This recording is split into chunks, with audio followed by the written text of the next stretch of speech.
क्या जी actually uniform होता है? कभी भी सेम नहीं होता. आप बोलेंगे सर यहां और यहां सेम दूरी पे तो सेम है. नहीं है.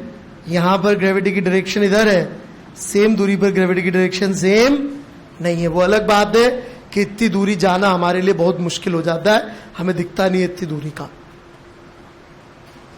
लेकिन ग्रेविटी वेक्टर कहीं पर भी सेम नहीं है. मेरी बात समझ में आ रही है या नहीं? पक्का? यदि हम इसको टोटल मास से डिवाइड और मल्टीप्लाई कर ले तो ये क्वांटिटी क्या बन जाती है? Centre of mass. So if g is constant uniform, तभी हम ऐसा कहेंगे कि centre of gravity is same as centre of mass. नहीं तो centre of gravity by definition क्या है?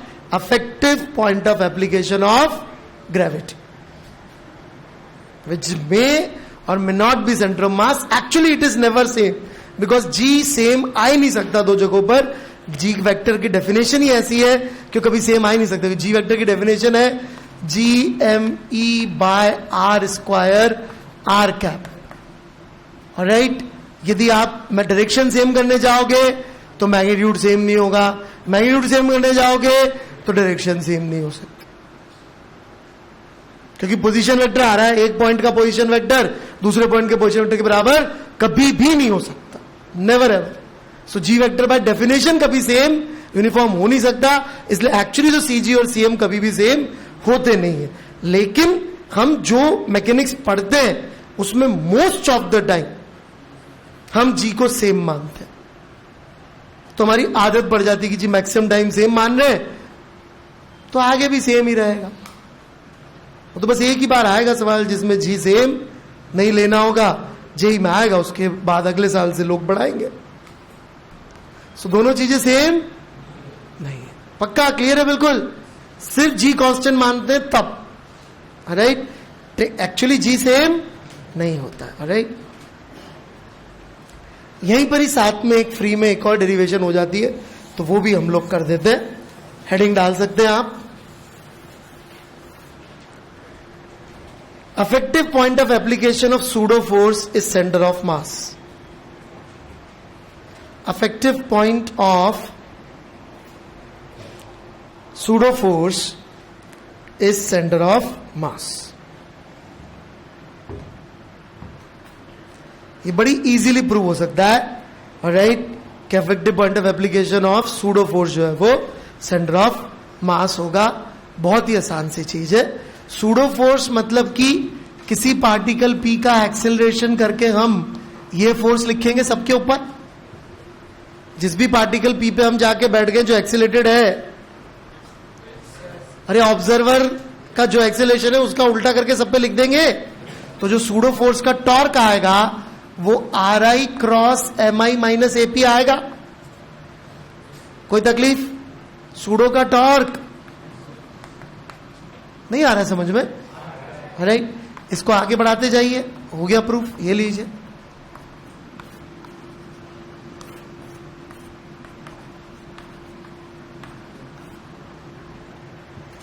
हेंस प्रूव्ड सूडो फोर्स का अफेक्टिव पॉइंट ऑफ एप्लीकेशन क्या है? Centre of mass.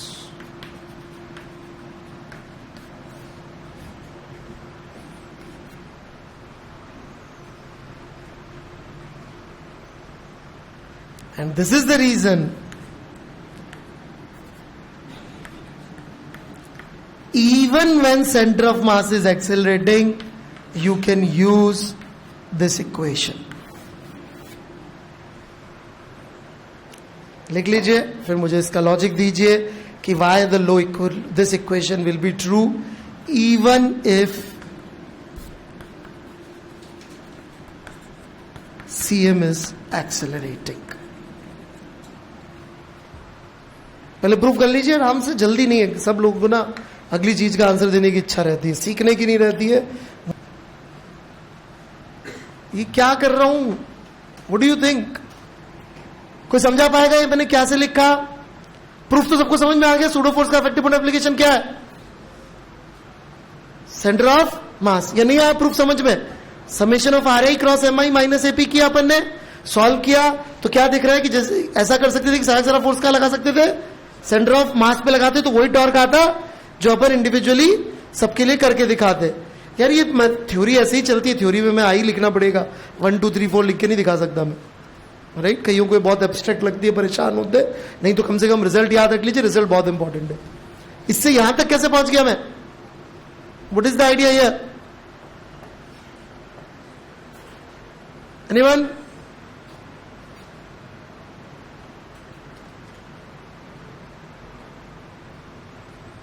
Yes,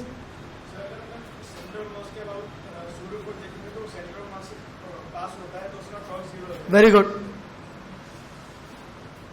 centre of mass के ऊपर के अबाउट टॉर्क लिखेंगे तो सूडो फोर्स का टॉर्क हमेशा कितना आएगा, 0। तो यदि सेंटर ऑफ मास एक्सेलरेटेड भी हो तो भी हमको tau C m equal to I C m लिखने में, आई सी एम अल्फा लिखने में कोई गड़बड़ नहीं होगी। तो tau equal to I alpha आप सेंटर ऑफ मास के अबाउट फर्स्ट क्लास यूज कर सकते हैं, कोई प्रॉब्लम नहीं। किसी और पॉइंट के बाद लिखेंगे तो प्रॉब्लम है, सूडो फोर्स का टॉर्क लिखना पड़ेगा, जबकि यहां पे सिर्फ एक्सटर्नल फोर्सेस का टॉर्क आएगा। तो मेरी एडवाइस है फिलहाल 2 पॉइंट्स के लिए टाउ इक्वल टू अल्फा लिखेंगे, एक फिक्स एक्सिस के अबाउट या कभी कभी जरूरत पड़े तो सेंटर ऑफ मास के अबाउट लिख देंगे। थोड़ा सा भी शक हो, फिक्स एक्सिस ना दिखे बॉडी में तो अपना दिमाग ना लगाएं, सेंटर ऑफ मास पकड़ ले और उसके अबाउट लिख दे। समझ में आ गई मेरी बात? यदि फिक्स एक्सिस दिख रही है कि भाई ये एक्सिस है फिक्स जिसके अबाउट घूम रहा है, तब तो बहुत बढ़िया। ना दिखे फिक्स एक्सिस तो क्या करेंगे, सेंटर ऑफ मास के अबाउट लिख देंगे, भले ही सेंटर ऑफ मास एक्सेलरेट कर रहा हो, कोई फर्क नहीं पड़ने वाला, आंसर आ जाएगा। Any doubts? आप उनसे क्या डिस्कस कर रहे हैं, मुझसे कर लीजिए ऋषभ जी, नहीं पूछे।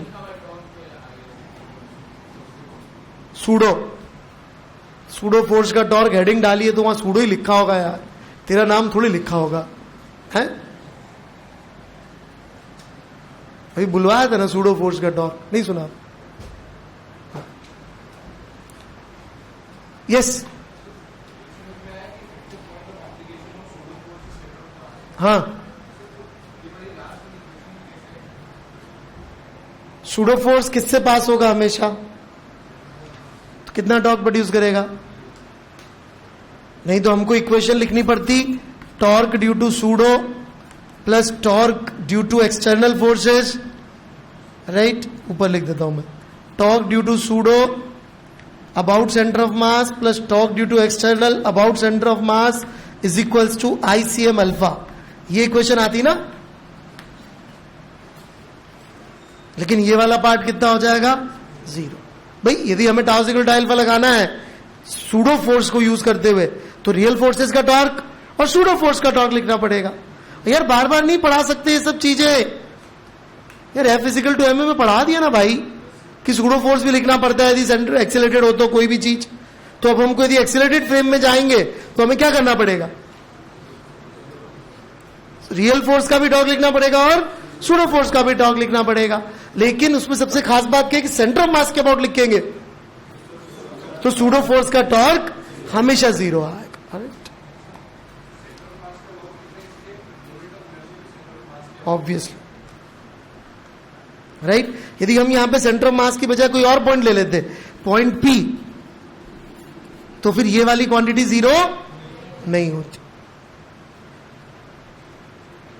ये वाली क्वांटिटी 0 नहीं होती। फिर हमें सूडो फोर्स का टॉर्क भी लिखना पड़ता और रियल फोर्स का भी टॉर्क लिखना पड़ता और वहां पे आईपी लिख लेते, राइट। भाई मैंने इसलिए नहीं रिपीट किया, तो मैं पढ़ा चुके ना न्यूटन सेकंड लॉ में कि जब हम सूडो फोर्स लिखते तो उस इक्वेशन में इस तरफ रियल फोर्स और सूडो फोर्स दोनों आते हैं, तो ऐसे टॉर्क में भी दोनों चीजें आएंगी, इसलिए मैंने बोला ना। अब ये तो अज्यूम करके चलना पड़ेगा न्यूटन लॉ आते हैं रिजिड बॉडी पढ़ाते हुए। अनफॉर्चुनेटली गलत था मेरा अजम्पशन, कोई और कुछ पक्का कुछ बोल रहे हैं आपको?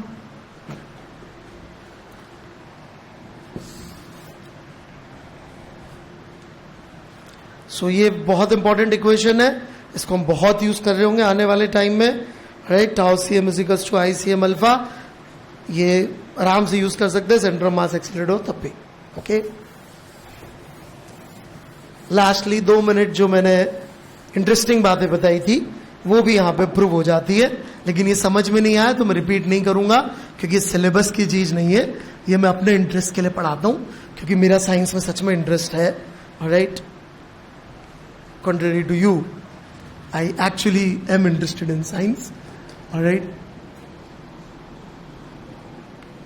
So here it goes. Actually moon का सेंटर ऑफ मास और सेंटर ऑफ ग्रेविटी सेम जगह नहीं होते, और सेंटर ऑफ ग्रेविटी ऑब्वियसली थोड़ा पास होगा, क्योंकि जी इधर ज्यादा बड़ा होता है उधर के मुकाबले, तो सेंटर ऑफ ग्रेविटी थोड़ा सा सेंटर ऑफ मास से आगे आएगा। राइट, दोनों में थोड़ा सा डिफरेंस होगा। जस्ट टू हाईलाइट मैं कुछ ज्यादा ही दूर बना दे रहा हूं ताकि समझ में आ जाए। राइट, मान लीजिए कि मून घूमता नहीं है सेम ओमेगा से, तो थोड़ी देर बाद ये ऐसी ओरिएंटेशन में यहां पहुंच जाएगा। अरे अपनी ओरिएंटेशन चेंज नहीं करेगा, ऐसे पहुंच जाएगा, और इसके ऊपर फोर्स आ रहा होगा, ग्रेविटी का अफेक्टिव पॉइंट ऑफ एप्लीकेशन ऐसे, जो कि सेंटर ऑफ मास के अबाउट देखेंगे तो कैसे टॉर्क प्रोड्यूस कर रहा है कि इसको यूं घुमा दे, कैसे घुमा दे कि सीजीसीएम हमेशा रेडियली रहे, अर्थ के सेंटर की लाइन में रहे, कोलिनियर रहे, अर्थ का सेंटर सीजी और सीएम कोलिनियर रहे, ऐसे टॉर्क लग रहा है कि नहीं लग रहा है? और वो कंटिन्यूअसली वो टॉर्क लगता ही रहता है, या यूं समझ लीजिए कि लग ही नहीं पाता है, क्योंकि वो घूमता ही रहता है हमेशा ऐसे, वो ऐसे जाता ही नहीं है, वो हमेशा ऐसे घूमता रहता है कि सीजी और सीएम हमेशा लाइन में ही रहते हैं। तो जितनी तेजी से अर्थ ऐसे घूमती है उतनी, मतलब मून उतनी तेजी से ये ऐसे घूमता है, और हमेशा मून का सिर्फ हमें एक ही फेस दिखेगा, डार्क वाला फेस नहीं दिखेगा, dark side of the moon. Right,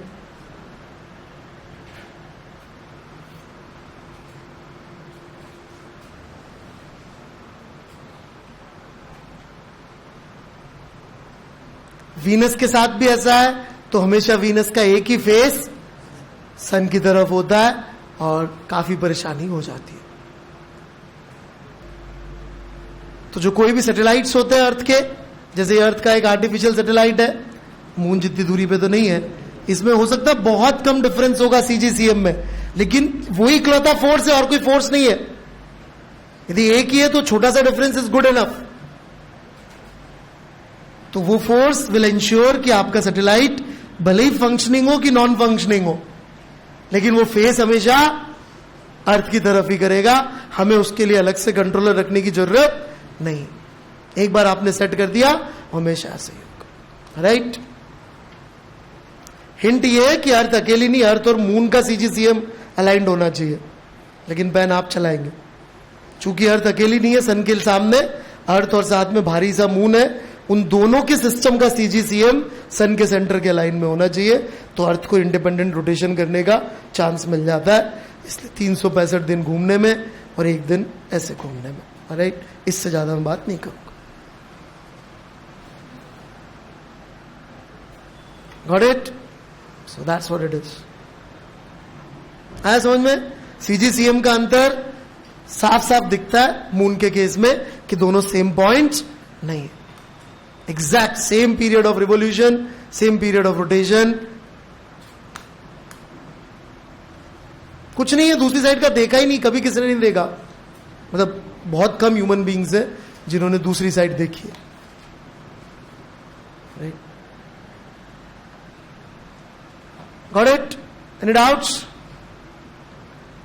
नहीं समझ में आया सीजीसीएम का अंतर? यदि ये दोनों सेम होते तो फिर बहुत अलग होती स्टोरी। सेम नहीं है, इसलिए हमेशा आप देख सकते हैं एक टॉर्क प्रोड्यूस हो रहा है जिसको घुमाया जा रहा है, घुमाया जा रहा है, घुमाया जा रहा है, ऐसे। ठीक है, तो सेंटर ऑफ ग्रेविटी इज वो पॉइंट जहां पर हमको ग्रेविटी का फोर्स एक्चुअली लगाना होता है। लेकिन पृथ्वी पे हम जितने भी सवाल सॉल्व करेंगे उसमें हम कहां मान लेंगे ग्रेविटी का फोर्स? सेंटर ऑफ मास पे। क्यों?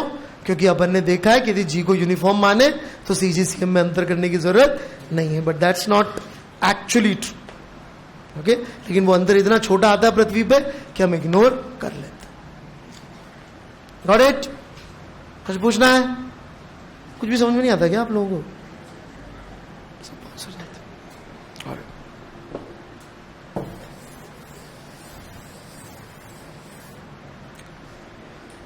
All right then, let's continue.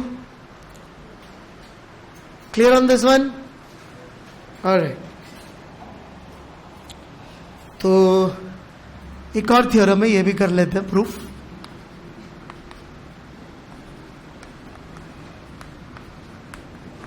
हम बहुत यूज करने वाले हैं इसका. बस थियोडोव का सवाल है ये. क्या लिखा हुआ है, कौन समझाएगा?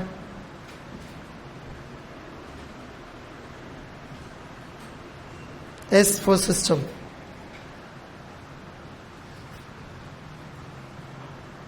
पहले इसको यूज करके देख लेते ताकि समझ में आ जाए थ्योरम क्या है. क्या लिखा हुआ है? व्हाट डज इट से हियर? यस.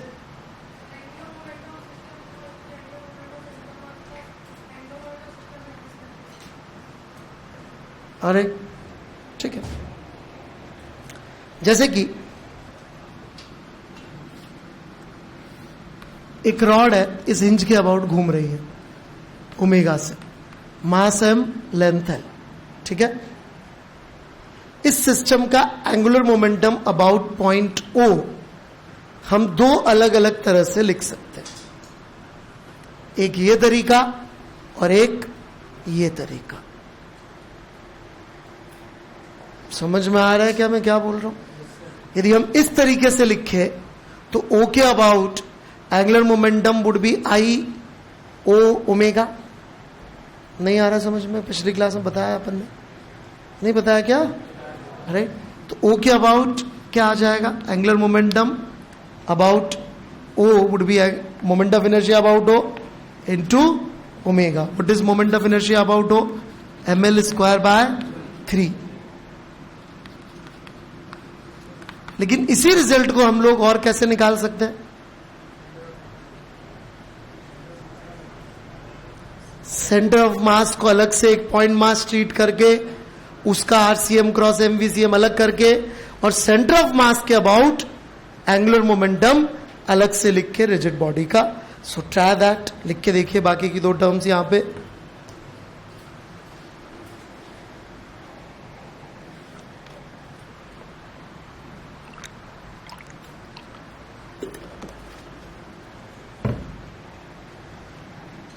बाकी की दो टर्म्स यहां लिखनी है.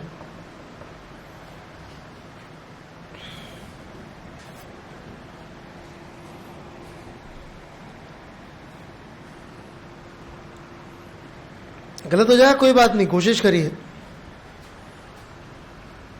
और जो समझ में आया वो लिखा करिए.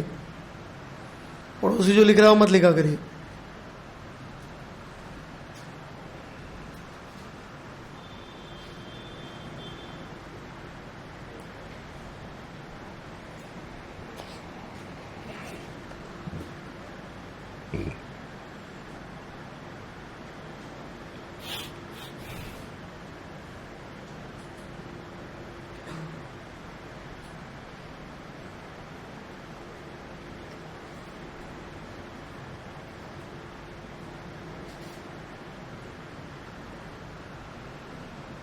लिख लिया?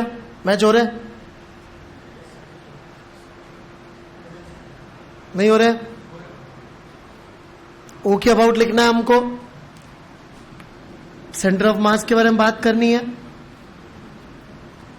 इसकी वेलोसिटी होगी omega L by 2. Centre of मास की राइट, यहां से दूरी होगी L by 2. So centre of मास एक पॉइंट मास होता तो उसका एंगुलर मोमेंट अबाउट हो क्या होता? L by 2 cross m omega L by 2 plus angular momentum of system about centre of मास. वो कैसे लिखेंगे? ICM omega. Right, that is ml square bye 12 omega. This is basically what? ICM omega. Everybody got it? नहीं समझ में आया? भाई यदि हमारी एक्सिस सेंटर ऑफ मास पे होती तो क्या एंगुलर मोमेंटम होता, ये पूछ रहा सिस्टम का. अबाउट सेंटर ऑफ मास क्या मतलब है कि यदि हमारी एक्सिस क्या होती, खुद सेंटर ऑफ मास।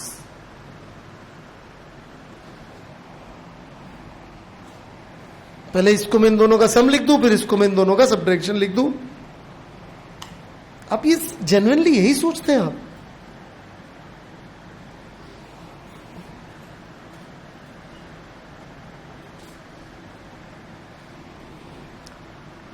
बहुत डिफिकल्ट चीज है बेटा रिजिड बॉडी। नहीं आया लॉजिक समझ में आ गया? क्या किया हमने? सेंटर ऑफ मास के अबाउट रिजिड बॉडी घूम रही है, ये बात कहना गलत है क्या भाई? ओ के अबाउट घूम रही है और रिजिड बॉडी के हर पॉइंट के अबाउट भी घूम रही है, अपन प्रूव कर चुके कि नहीं कर चुके? ये ऐसा ही है कि सिर्फ इंच के अबाउट ही घूमती है? हर पॉइंट के अबाउट घूमती है, उसी ओमेगा से घूमती है। तो हम सेंटर ऑफ मास के अबाउट भी तो मान सकते हैं घूम रही है। तो यदि सेंटर ऑफ मास के अबाउट घूम रही होती तो कितना होता है एंगुलर मोमेंटम? ICM omega. पक्का लिख लेंगे जब भी जरूरत पड़ेगी ऐसे, या नहीं लिख पाएंगे? राइट, प्रूफ मैं बता देता हूं कैसे होगा। देखिए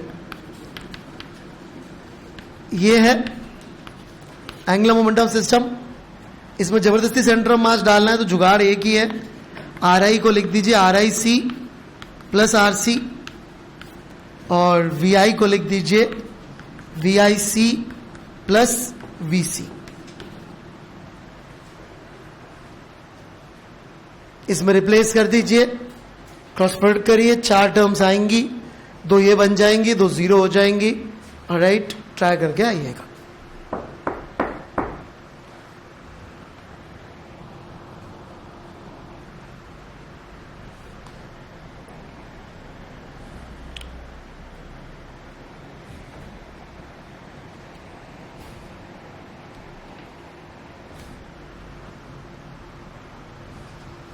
गॉट इट? ट्राई करिएगा, शायद हो जाए, हू नोस। बाकी लॉजिक समझ में आ गया सबको? बहुत ज्यादा यूज करता हूं मैं ये इक्वेशन, नहीं समझ में आया तो पूछ लीजिए। बड़ी सिंपल सी स्टोरी है। सेंटर ऑफ मास के अबाउट एंगुलर मोमेंटम और सेंटर ऑफ मास का उसी पॉइंट के अबाउट एंगुलर मोमेंटम, दोनों का sum would be angular momentum about point O about system, जो भी पॉइंट है उसके।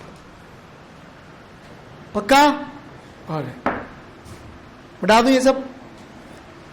सो थ्योरी काफी सारी तो हो गई, अब तो अपन को शायद जरूरत ना पड़े अब दोबारा थ्योरी पढ़ने की खास। Right, so here is a situation, I would like to give you a thought.